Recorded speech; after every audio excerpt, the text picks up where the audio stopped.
Hi, everybody. Welcome back. This is chapter 25. We just finished World War I, and now we are on part 4, the Russian Revolution. The photograph that you see here is all of the Russian troops leaving the Eastern Front of World War II, headed to their own civil war, their own revolution. So by 1915, 1 year into World War II, Russians were really beleaguered. They were sent out to the front, to the Eastern Front, without any rifles. So there was poor planning, poor preparation. The peasant army is described as battered. And the leadership of the Tsar Nicholas II was quite weak indeed. At the time, the Duma, or the parliament, had been excluded from power, and the educated middle classes were incredibly critical of this.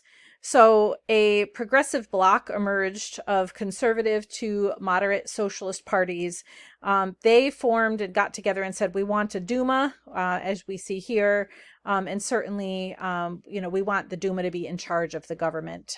So Nicholas saw the Duma as a threat and adjourned it, which is a terrible idea. And then, as another terrible idea, he decides to go to the front himself. And in doing so, he basically leaves his wife, the Tsarina, in charge. And she's a woman you see here on the right, with their son, and there's Nicholas on the far right with the white hat on. He leaves her in charge, and she's somebody who trusts the man on the left, and that man is Rasputin. He is a mystic, a self-proclaimed holy man. He claims that he can cure her son's hemophilia, which is why she trusts him so much. 3 conservative aristocrats who opposed Rasputin's influence over the Tsarina get together, and they murdered Rasputin. And this undermined support drastically for the Tsarist government, and basically what started is called an imperial crisis, and soldiers therefore just deserted the army en masse, as you see in this photograph here. Tens of thousands of Russian soldiers deserted. Cities had food shortages and low supplies for heating fuel as well. So people were cold, people were hungry. There were violent street demonstrations in Petrograd. The factory workers were protesting, and the Tsar ordered soldiers to open fire on the protesters, but they refused, and the soldiers joined the revolutionaries. And this caused Nicholas II to abdicate, and he was the last of the Russian czars. These events are called the February Revolution. So then in May of 1917, a new government forms under Alexander Kerensky, and he becomes the prime minister in July of that year of 1917. And he proclaimed Russia as a republic. He formed a 5-member directory. Sound familiar? French Revolution, which consisted of himself and ministers of foreign affairs, war, navy, the post and telegraph, and him. But he had to share power with the Petrograd Soviet, which was a council, and the word Soviet means council, of 2,000 workers and soldiers' deputies. And the Soviet then, therefore, was a parallel government to this provisional government under Kerensky. And Kerensky's provisional government, though, would not last. It was eventually overthrown by the Bolsheviks, who were led by Vladimir Lenin, only months after Kerensky took power.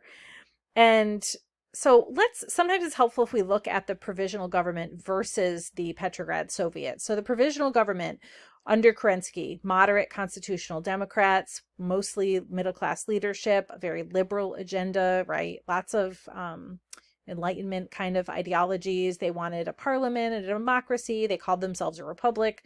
They wanted to have universal suffrage, an 8-hour workday. Whereas the Soviets, or those councils of workers and soldiers' deputies, they represented the far more radical interests of the lower classes. So they were mainly composed of varying types of socialists as opposed to liberal, having a liberal agenda. They had a socialist agenda.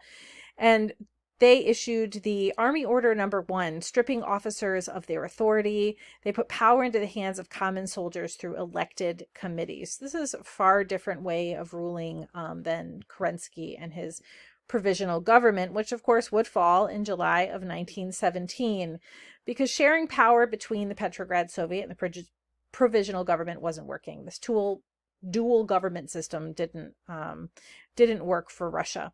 Lenin and his leftist revolutionaries in the Petrograd Soviet launched a nearly bloodless coup against the provisional government and formed a new government with Lenin at its head. Lenin was accused of attempting to overthrow the provisional government, and so then he at that point was exiled to Finland. Alexander Kerensky, who was part of that provisional government, liberal government, was then came in as the new prime minister. But in September of 1917, a military general named Kornilov attempted to march on to Petrograd and seize power. And Kerensky released the Bolsheviks from prison and got the help of the Petrograd Soviet. Lenin learned how weak the provisional government was. Bolshevik membership soared, and with the help of Leon Trotsky, who was the chair of the Petrograd Soviet, the Bolsheviks took over the government with very little bloodshed by November 6th. So, through 1917, this is really sort of the heart of the Russian Revolution. Who was Lenin, though? I mean, he's a very famous man. You see him in the middle of the photograph there. He was a middle-class law student. His political affiliations he would be called a Marxist socialist. Really an enemy of Imperial Russia. His brother was executed for plotting to kill the Tsar. So he comes from a family of, this anti-Tsarist Russia sentiment. He had three kind of main ideas. One was violent revolution, that revolutions that are violent sometimes are necessary, right? And sometimes that means to an end it has to happen. Communism, he thought, was very possible for peasants and rural people, farm workers. He didn't think it was just an industrial workers' ideology. And he also saw good leadership as top-down, not so much of a ground-swelling sense of socialism, but a top-down more sense of socialism. Lenin, he also thought Russia didn't have to go through a bourgeois revolution like the French Revolution to achieve socialism, right? We could just sort of skip over that part. In Lenin's perspective, unlike the French Revolution, which was that bourgeois revolution, right, the workers of Russia could lead the revolution. So Soviets of soldiers and workers and peasants, he thought, were ready-made instruments of power.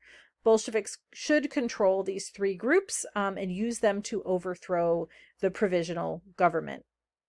And their goal was to end the war, redistribute the land to peasants, transfer all means of production to the workers, and sort of live in that Marxist ideology.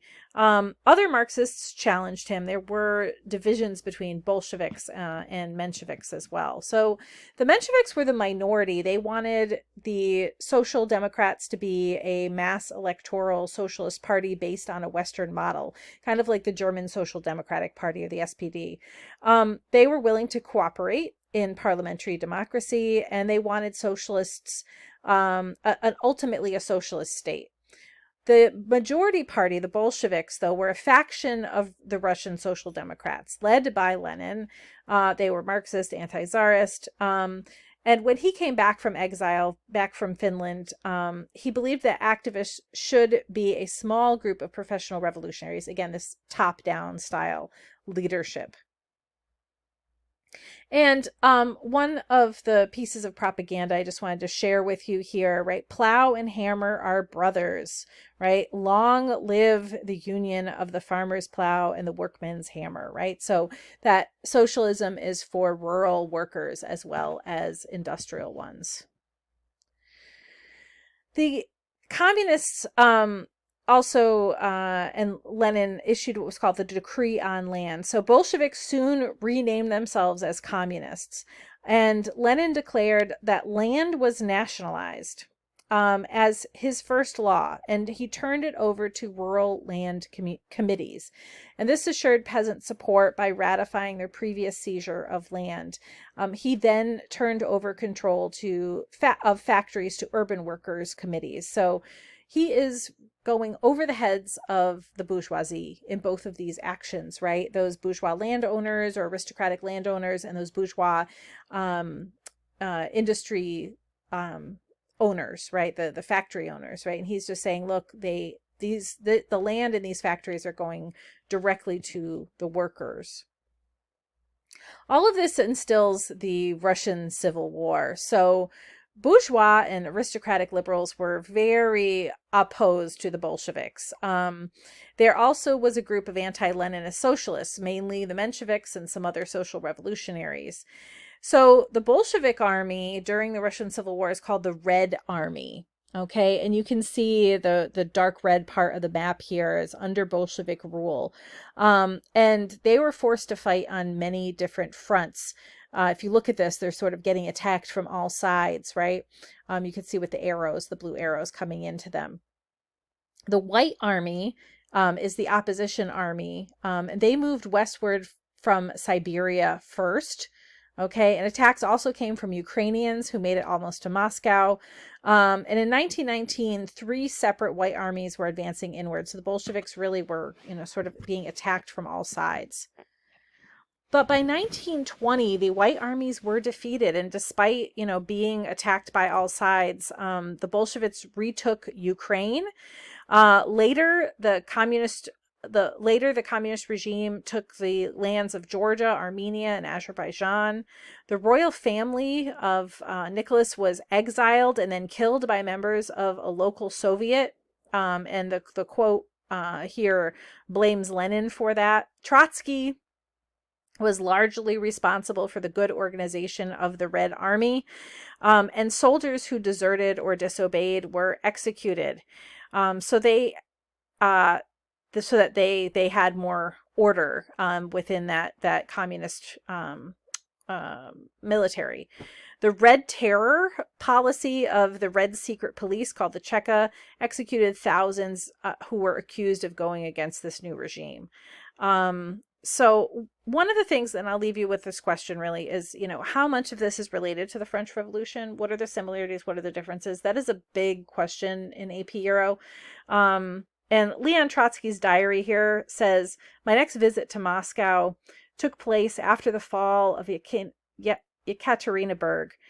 Talking to Sverdlov, I asked in passing, oh yes, and where is the Tsar? It's all over, he answered. He has been shot. And where is his family and the family with him? All of them? I asked, apparently with a touch of surprise. All of them, replied Sverdlov. What about it? He was waiting to see my reaction. I made no reply. And who made the decision? I asked. We decided it here. Lenin believed that we shouldn't leave the whites a live banner to rally around, especially under the present difficult circumstances. Right? So there you have it as, the main reason why the Tsar was killed, right? Lenin thought that if he was still alive, that the White Army would rally around him. All right, my friends, that is the end. I will see you next time.